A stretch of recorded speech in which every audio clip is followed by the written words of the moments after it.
அனிதா ராதாகிருஷ்ணன் வந்து கைது செய்து அவர் ராஜினாமா பண்ண சொல்லி வற்புறுத்தினாங்கன்னு ஒரு பேட்டி. அதாவது அனிதா ராதாகிருஷ்ணன் கைது செய்யப்பட வேண்டியவர். இன்னைக்கு நீதிமன்றத்துல நீதி அரசர்கள் என்ன சொல்லி இருக்கிறாங்க? ஒரு தேர்ந்தெடுக்கப்பட்ட எம்எல்ஏ பேசுற பேச்சா இதுன்னு கேட்டிருக்காங்க. அது நீங்க வாய்க்கு வந்ததெல்லாம் பேசுவீங்க, எல்லாரும் பொறுத்து கொண்டு இருக்கணும்னா இல்ல. அவங்க முதலமைச்சர் மாத்திரம் வாய்க்கு வந்து பேசல. திமுகவை சார்ந்தவர்கள் இணையதளத்துல பேஸ்புக்ல மற்ற தலைவர்களை அசிங்கமா எழுதுறாங்க. அதை இதுவரைக்கும் ஸ்டாலின் கண்டிக்கல. அதனால அனிதா ராதாகிருஷ்ணன் கைது செய்யப்பட்டது சரியான நடவடிக்கை. ஏனென்றால் நாகரிகமான பேச்சு இருக்கணும். எதிர்கட்சிகளை விமர்சனம் செய்யும் போது கூட வரம்பு மீறி இருக்கக்கூடாது. வாய்க்கு வந்து எப்படி வேணாலும் நான் பேசுவேன் என்றால் எப்படி அதை ஒத்துக்கொள்ள முடியும்? அதனால அவர் கைது மற்ற இத மாதிரி அசிங்கமா எழுதுறவங்களுக்கு ஒரு பாடமாக இருக்க வேண்டும். எதிர்குரல் கொடுத்தாலும் அதை நாகரிகமாக கொடுங்கள் என்பது எனது கருத்து.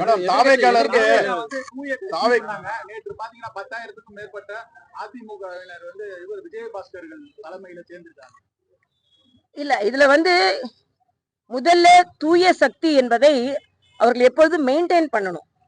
வர்றவங்களெல்லாம் சேர்த்துக்கிட்டு இருக்கோம்ன்றதை விட எல்லாத்த விட எனக்கு மனதிற்கு மிக வருத்தமா இருக்கிறது என்னன்னா, மக்கள் தேர்ந்தெடுத்திருக்கிறார்கள், ஒரு மாசம் கூட ஆகல, எவ்வளவு மக்களோட வரி பணம் வீணானது.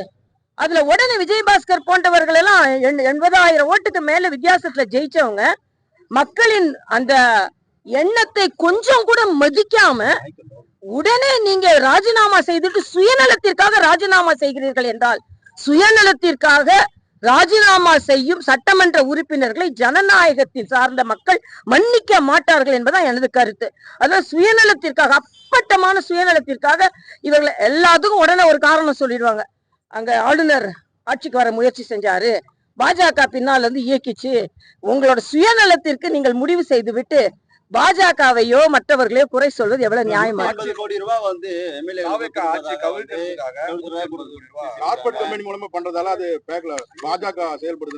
நல்ல கதையா இருக்கு. பாஜகவுக்கு அப்படிப்பட்ட அவசியம் இல்ல.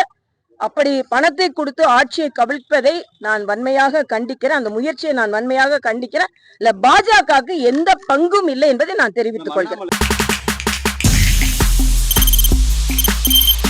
தவிர்க்க முடியாத தம்ப்நெயில்ஸ், கலக்கலான கண்டென்ட்ஸ், சினிமாவும் சீரியஸ் பிரச்சனைகளும், பல வருடங்கள் இடைவெளிக்கு பிறகு இந்த படத்துல ஒரு கலகலப்பும் கைகலப்பும்,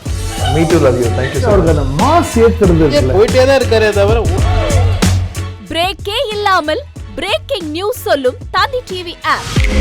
இன்ஸ்டா தலைமுறை வரை இறங்கி அடிக்கும் தந்தி டிவியின் டிஜிட்டல் எக்ஸ்க்ளூசிவ்.